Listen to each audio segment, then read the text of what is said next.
Hi, നമ്മുടെ പുതിയൊരു വീഡിയോയിലേക്ക് സ്വാഗതം. അപ്പം നമ്മൾ ഇതിന് മുമ്പത്തെ ഒരു പാർട്ടി കാണിച്ചത് ഫ്ലോറിലെ കൂടുതലുള്ള മണ്ണൊക്കെ കോരി മാറ്റാണ് ചെയ്തത്. അപ്പോൾ കൂടുതൽ വരുന്ന മണ്ണൊക്കെ മാറ്റിയിട്ട് ഫ്ലോർ ലെവൽ ചെയ്യാണ്. ഇത് കാണുന്ന ഒരു ബാത്റൂമാണ്. ബാത്റൂം ഓൾമോസ്റ്റ് താഴേക്ക് താത്തിയാണ് ഇട്ടേക്കണേ. നമ്മുടെ ഫ്ലോർ ലെവലിൽ നിന്ന് കുറച്ചും കൂടി ഒരു 10 സെൻറ്റിമീറ്ററോളം താത്തിയാണ് ബാത്റൂം കൊടുത്തേക്കണേ. ഇത് നമ്മൾ വെള്ളം ഒഴിക്കണം കേട്ടോ. ഇനി വെള്ളം ഒഴിച്ച് നന്നായിട്ട് ഇടിച്ച് ഉറപ്പിക്കണം. അപ്പോൾ അത് മാത്രമേ ഒന്ന് സെറ്റാകുകയുള്ളൂ കേട്ടോ. അത് കഴിഞ്ഞൊരു 2 ദിവസം കഴിഞ്ഞിട്ട് നമ്മൾ ഇത് കോൺക്രീറ്റ് ചെയ്യുള്ളൂ.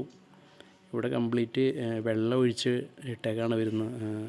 അതിൻ്റെ ഒപ്പം തന്നെ ചെറിയ കമ്പിയോ എന്തെങ്കിലും വെച്ച് മാക്സിമം താഴേക്ക് വെള്ളം കുത്തി ഇറക്കി കൊടുക്കുന്നത് വളരെ നന്നായിരിക്കും കേട്ടോ. ഇപ്പോൾ ഒന്ന് വെള്ളം വറ്റിയതിന് ശേഷമുള്ളൊരു വീഡിയോ ആണ് കണ്ടുകൊണ്ടിരിക്കണേ. ഇത് പാർട്ടായിട്ട് കാണിച്ചുകൊണ്ടിരിക്കണം കേട്ടോ. അപ്പോൾ ഒന്നിച്ച് നമ്മൾ വീഡിയോ എടുത്തിട്ട് എഡിറ്റ് ചെയ്താണ് കാണിക്കണേ.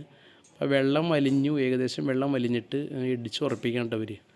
ഒരു ഏരിയയിൽ ഇടിച്ച് ഉറപ്പിക്കുകയാണ് മണ്ണ്, മറ്റൊരു ഏരിയയിൽ മണ്ണ് കോരി കുറച്ച് മാറ്റാനുണ്ട്.